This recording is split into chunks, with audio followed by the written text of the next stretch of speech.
Why he can't turn them over quite yet is here. Let's put it up on the screen for folks at home to see. He said one or more of the memos, he's referring to the letters that James Comey wrote, may be related to our ongoing investigation. It may contain classified information and may report confidential presidential communications. So we have a legal duty to evaluate the consequences of providing access to them. What do you think about that, given the fact that James Comey said there was nothing classified in those memos?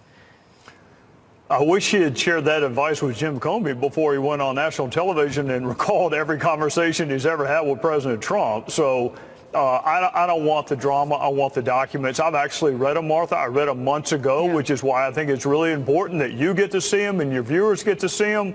Look, Comey's talking about them.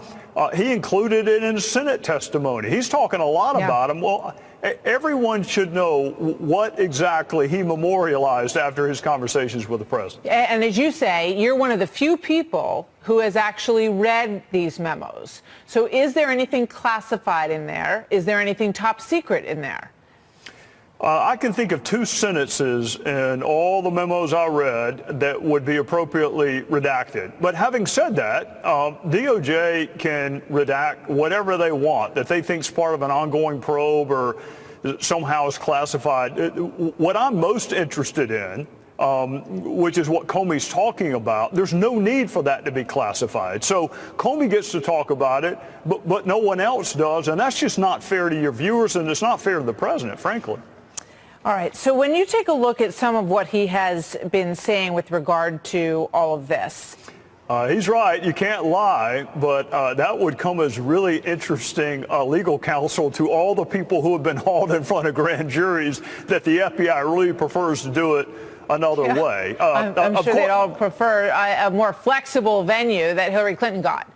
Well, I'll tell you what they'd like. They'd love to have Cheryl Mills and all the other potential fact witnesses sitting in there while you're being interviewed. I have never heard of that before. So what he means by flexibility, I think the right word is unprecedented. It's never been done before. Yeah, I mean, I would love for him to be pressed on that question of what exactly he means by flexibility and why it would get the FBI to their ends of determining whether or not there was any wrongdoing done in that case. I want to draw your attention to something else that came out on Friday in the Inspector General's report with regard to Andrew McCabe. And it goes to the question of whether or not James Comey is in any sort of trouble for leaking to his reporter friend, which he mentioned in the introduction here. And here is what it says in the IG report with regard to Andrew McCabe. It says McCabe argues that Comey, quote, would have every incentive to distance himself from this disclosure. It goes on to say, due to McCabe's belief that the OIG, the Inspector General, is reviewing Comey's disclosure of other information to the media. So Andrew McCabe apparently is under the impression that Comey is part of the Inspector General's investigation. I wouldn't be surprised if he were. I mean, Michael Horowitz is looking at all of what happened in 2016, and there were lots of leaks. I mean, Comey gave one of his memos to a law professor. So I think Horowitz is looking at everything in 2016, and anyone at the Bureau who made an unauthorized leak should take note of what happened to Andy McCabe. So is that potentially perilous for James Comey, who, as you point out, is telling his story? I think he's got 11 interviews coming up in the next 10 or 12 days. I think what's most perilous for Jim Comey, quite frankly, Martha, is he's written a book about morality and ethics and truth, and he's engaged in more relativism, I think, than any book author I have seen in a long time. Now, keep in mind, he says President Trump lied. He's therefore unfit for office. But he's really proud of the fact that his wife and daughter supported the other candidate who also has trouble with the truth. And then when it comes to Andy McCabe, he's a victim. So all three engage in the same conduct. One's unfit to be president, one he hopes is the president, and the other is his friend and a victim. That's relativism, so that is antithetical to ethics. And he makes it very clear from the get-go that all of his decisions were made with the assumption that Hillary would win. that he framed his decisions in that pattern, which I can't understand why that was relevant to any of the work that he would have been doing. And it begs the question, how would he have done things differently if he thought the other outcome of President Trump was going to be the case, none of which should have any bearing on what he's doing. I want to ask you about the memo that Mark Meadows has sent to you, asking to clarify whether or not some of the newer revelations in these struck page text messages point to greater coordination than has been admitted between the FBI and the DOJ on what they were going to find with regard to Hillary Clinton. Yeah, Mark's done great work, and so has Johnny Ratcliffe and others. I've read Mark's letter. He shared it with me before it went public, which I appreciate him doing. I'm going to send it to the Inspector General. I'm going to send it to the Department and the FBI.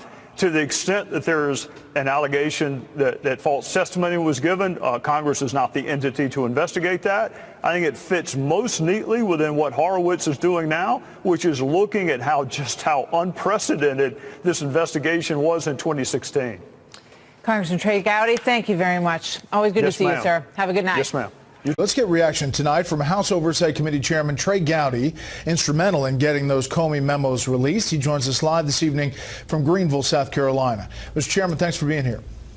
Yes, sir. Thank you. I want to start by talking about the release of the memos, first of all. You have New York Congressman Jerry Nadler, ranking member of the Judiciary Committee, saying this: the release of these memos under the threat of subpoena by the majority has accomplished little other than corroborating Mr. Comey's previous testimony. Your reaction to that?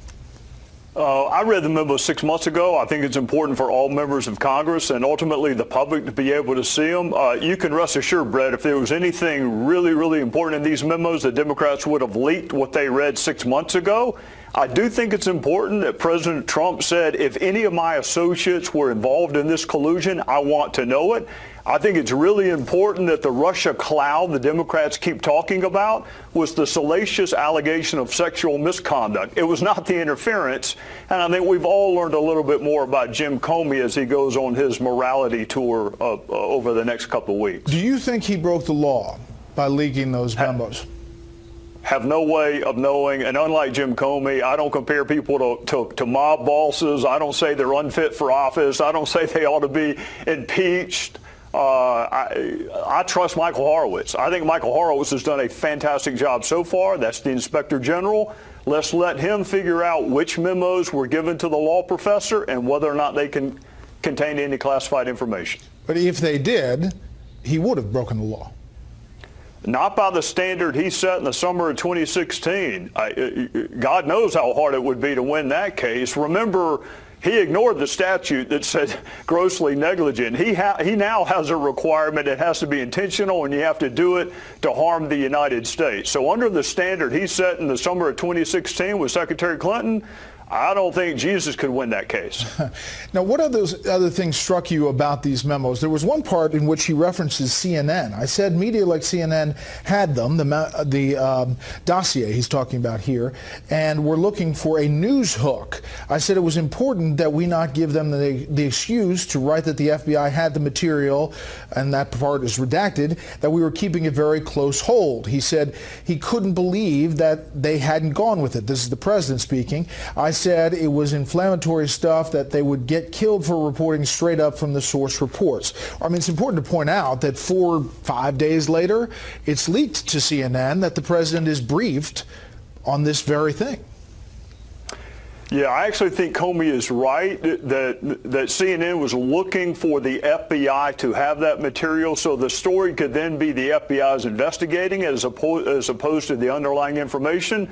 But what we've learned through this investigation is there were lots of people at DOJ and the FBI that were talking to the media, having unauthorized conversations, and we still want to know whether Brennan or Clapper, both of whom knew about this, one of whom was at the meeting, if not both, whether or not they could have been the source for CNN. With all of these interviews, as you've been watching them, I've been watching them, Comey is going to be on here with me Thursday. What strikes you about this and what he's talking about? Just the double standard, Brett. You know, when he was upset with President Trump, he leaked memos to spur special counsel. When he was upset with Loretta Lynch, nobody knew a word about it. Nobody knew that he didn't have confidence in Loretta Lynch. We just knew that he appropriated a decision away from himself. When President Trump asked, you know, go easy on Mike Flynn, he's a good guy, all of a sudden that's an impeachable offense. When Barack Obama prejudges the outcome of the Hillary Clinton investigation or the IRS targeting scandal, somehow or another that's okay. So the duplicity, the relativism, you know, Jim Comey said, I don't do sneaky things except memorialize private conversations. I don't leak except when I do leak, and I don't do weasel things. I think this whole book tour is a pretty weaselly thing, quite frankly. You wanted him back up on Capitol Hill to answer questions. What would you ask him? Well, I want Horowitz's report to come out first because I have a lot of confidence in Horowitz, and I want to know. I want to know a lot of things, but I really want to know in 2016 why they handled Secretary Clinton's investigation in such an unprecedented way. And if he didn't make his mind up before July, why in the world were they drafting an exoneration memo press release in May? So there are lots of questions that I have for him, but I want Horowitz and Mueller to conclude their probes first. I think people are going to have confidence in the Mueller and Horowitz probes as opposed to Congress sometimes, but I would like to ask him more questions under oath. Do you have any sense of when those are going to wrap up, either the IG or Mueller? I would look for Inspector General Horowitz to conclude sometime in May. I don't know that. He hasn't told me, and he would not tell me. But I think the natural rhythm is sometime in May with the McCabe part already coming out. With Mueller, I have no idea. I'm not supposed to know. And if anyone does know, shame on the Mueller team for leaking it. And I don't think they did. Finally, I want to get your reaction to this DNC lawsuit that is moving forward as of today. There are even some Democrats saying that it's not the right move, but you've been looking at this stuff. There are a lot of investigations. What do you think of this move by the DNC? It's thin. It's thin as a wafer. I mean, the better suit is Bernie Sanders suing the DNC for conspiring to give her the nomination. That would be a very interesting lawsuit.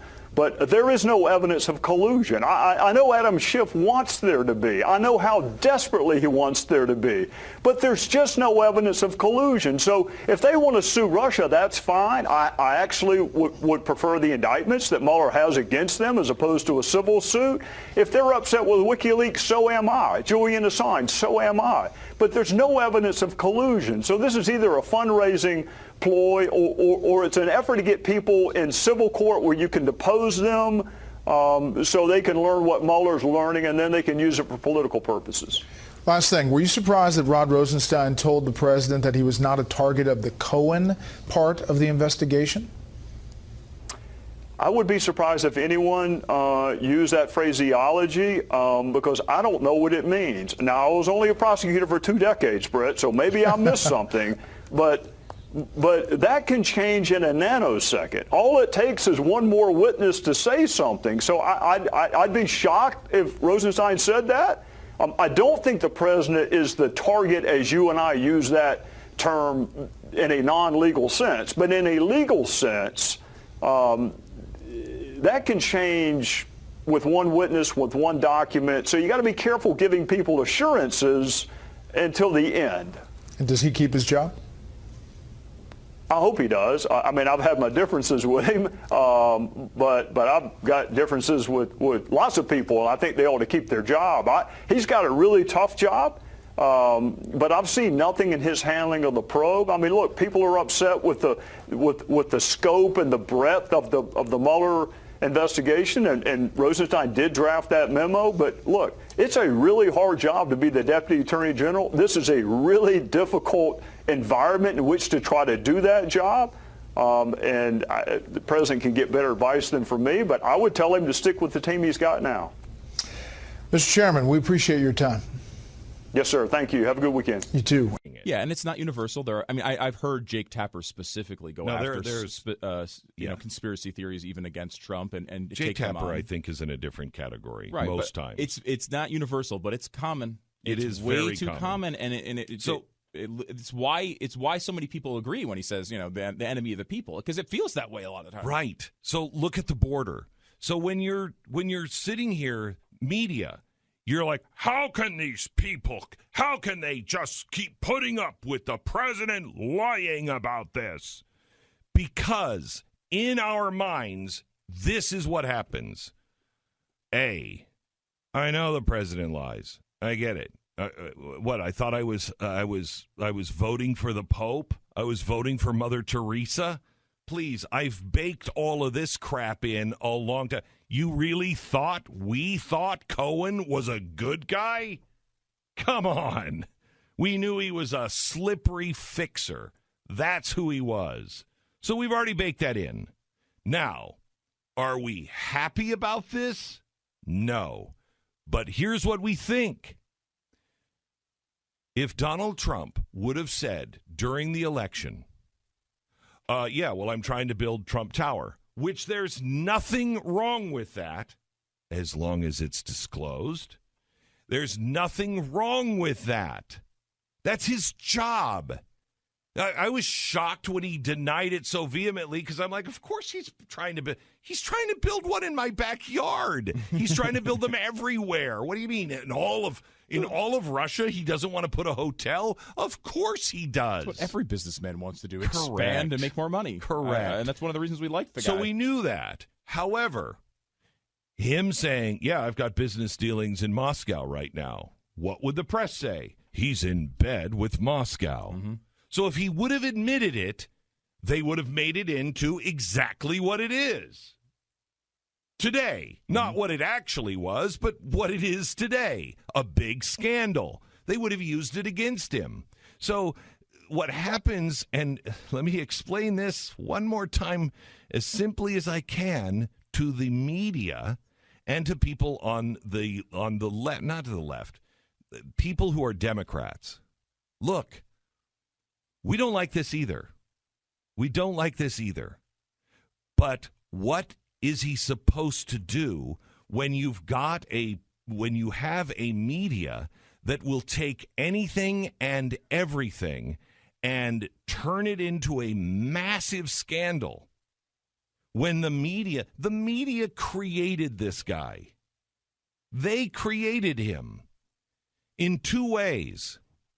Donald Trump, if we trusted the news during the Obama administration, if they were actually telling us what was really going on and did investigations when the government was out of control and when Obama was clearly lying about things like Obamacare, that was a third of our economy.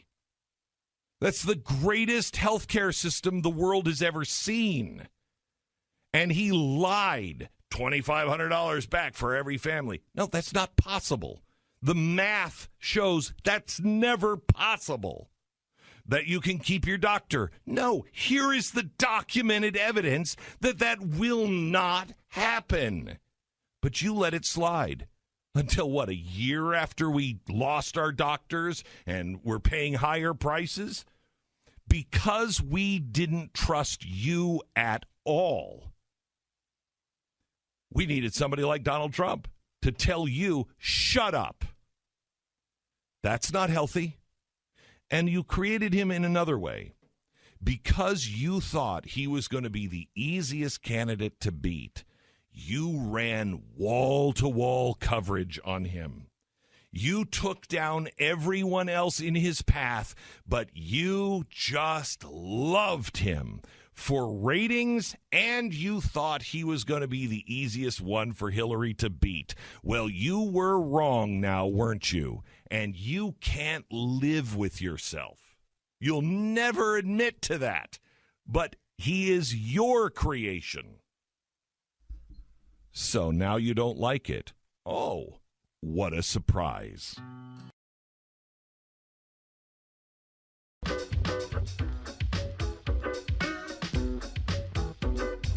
Glenn Beck. So I just wanted to let you know that